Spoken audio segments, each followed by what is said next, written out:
What's driving these insane calls, and why are veterans getting hit so hard? So when you say that, you mean like the cash pay cost for going to rehab? Is that what you're talking about? Yeah, yeah, Yeah. I mean, I think the, the challenge is like to do it right does cost a lot of money, right? It yeah, just does. And, unfortunately, we kind of have this two-tiered system that's developed, right? Where places that are doing it right are real expensive, and the ones that do it for less are not quality care. And that hmm sucks. That's not great for anybody. And so I think that's like one of the drivers. I think insurance companies and the way they do things is another driver. I mean, I could yeah, talk all day about that, but one of the things that I see, can be real beneficial is, using the VA, right? So the VA, yeah, we've all had our experiences with the VA, some good, some bad. A lot of it depends on where you are. We're in what's called the community care network.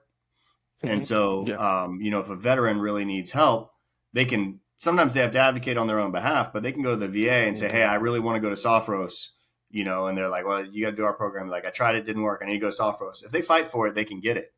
So there are yeah. partners within the VA community care network that you can fight to attend, and it'll be covered 100% by the VA. And the VA has their own programs too. So, I don't know how we get quality care and get the cost down, but I do know that there are certain tactics and tools that we can use either as veterans or not as veterans to be able to get the cost to us personally down, hmm yeah. if that makes sense. And the other thing I tell people is like, if you're not making much money, get on the exchange, on the healthcare exchange, and get an inexpensive policy if you don't have one. Okay. Even a cheap policy, is going to be able to cover you a lot for this kind of stuff. Mm. And so there's some opportunity, and you can get one pretty much at the first of any month, if you have like qualifying event or whatever. But get a policy. Like, don't fight with that, because you don't want to end up, if you can get $300 or $400 to cover it, then you can go anywhere you want, and Yeah, that's somewhere that you true. can really get the Yeah. help you need. Yeah, that's very insightful. Thank you for that. I mean, because when we talk about quality care, especially, and with the VA wait times, there's a lot of frustration around that. The advocacy part, for like fighting for community care services, to cover some of these things that we can't afford out of pocket, or we don't have access to an insurance policy, health insurance policy that's outside of our VA coverage. So you know, we talk about 17 days on average for like mental health care, from your experience. Have you ever seen like how these delays impact a veteran's recovery, and maybe what's one practical step we can take to bridge that gap? I mean, the reality is that the impact of delays in mental health coverage is that we lose vets. People hmm die. When we're in that situation, if you had told me from that day in Dallas I had to wait 17 days before I could go somewhere, I wouldn't be here talking to you today. Yeah, And so I think that's a real problem. No, I don't yeah, think it is a real problem.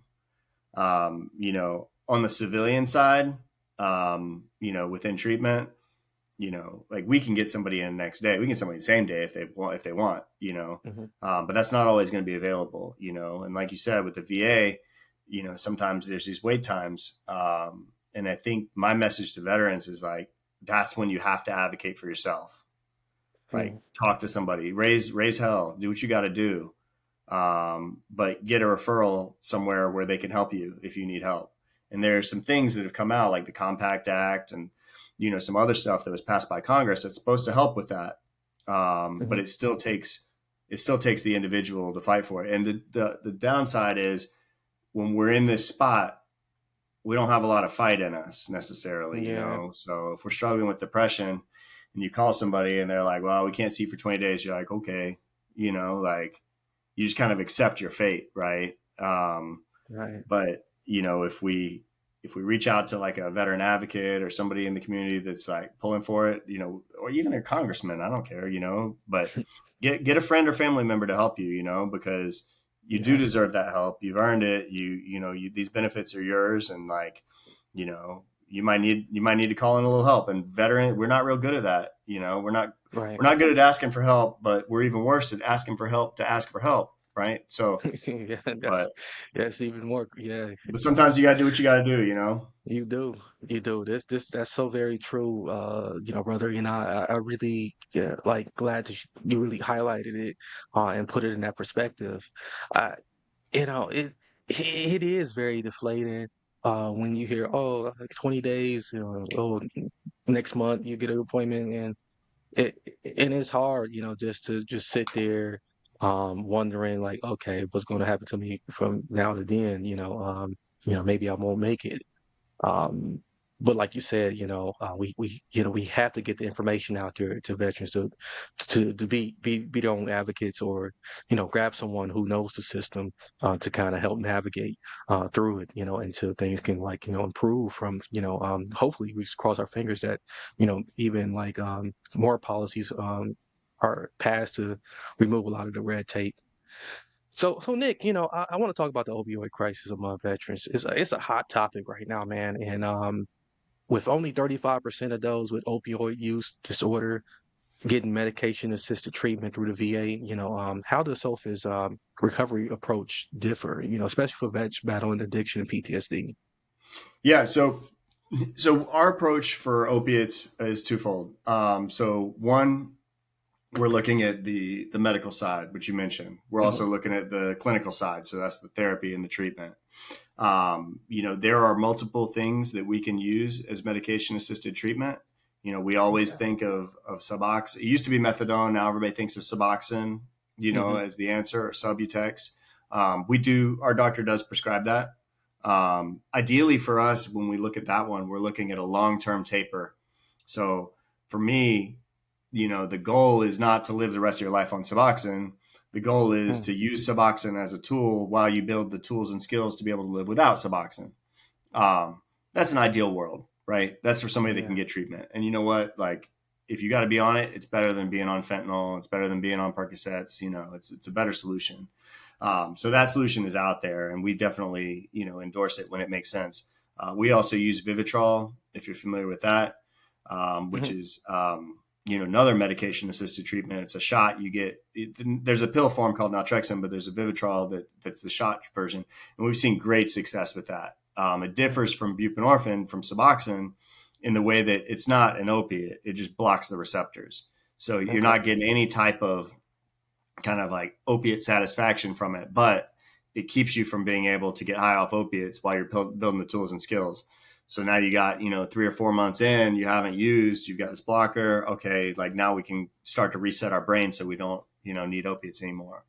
But I think it's Mm. like it's so important to be doing something, right? Right. Whether it's mat treatment or whether it's like, another level of treatment, whatever it is, we got to be doing something because this thing's like Mhm. it's so hard to kick. Thankfully, Yeah. I didn't have opiates in my life. I had different drugs, but and not that they were easy, but I see the pull of opiates and how strongly addictive it can be for some Yeah. people, and there's no shame in needing tools to help you with that. And there are within communities, there's a lot right now. So recently we had, these lawsuits against Purdue Pharma, and a lot of that Hmm. grant money is getting filtered down now through the states. And if you're not kind of in the network, you don't know where that money's going necessarily, Right. But I get the emails for Jacksonville, for example, right? And so there's a lot of money Right. that's going around to community nonprofit organizations that help with this kind of stuff. So even if it's not the VA, and even if it's not veteran focused, right now there are a lot of organizations within every state, at least will be every state, that people can access and resource, as resources that might be able to help them either get treatment or get, mat treatment or whatever it might be. There's a lot more coming. So, I think it's good to keep in touch with that just in case it's like something that, you need to be able to leverage. Yeah. That's great, man. Trauma informed care, and also have like you mentioned, the holistic therapies at Sophus as well. Maybe can you break down one or two innovative approaches that are kind of game changers for veterans? Stuff the VA or traditional rehabs might be missing, and you can even slip in like how this really kind of helps civilians as well. Yeah, I mean, one of the things that we have had a lot of success with our veterans with it's called ART, which is accelerated Hmm. resolution therapy. So, if you're familiar with EMDR, basically you look back and forth while processing a memory. And like, if I were to ask you, Marcus, if I were to ask you what the interior color on your first car was, you'd probably think about it for a minute and you'd like look somewhere. And so by looking somewhere, what we're doing is we're Mhm. accessing memories, right? Our Right, eyeballs are helping us access the memories. Well, it's the same thing with this, but we use accelerated resolution therapy because it doesn't dredge up the trauma as much. Because, like you mentioned, trauma informed care is so important, right? We don't want to right, treat trauma and make it worse. And so exactly. what we're trying to do is we're trying to say, okay, we need to release this like a steam pot, a little bit at a Hmm. time.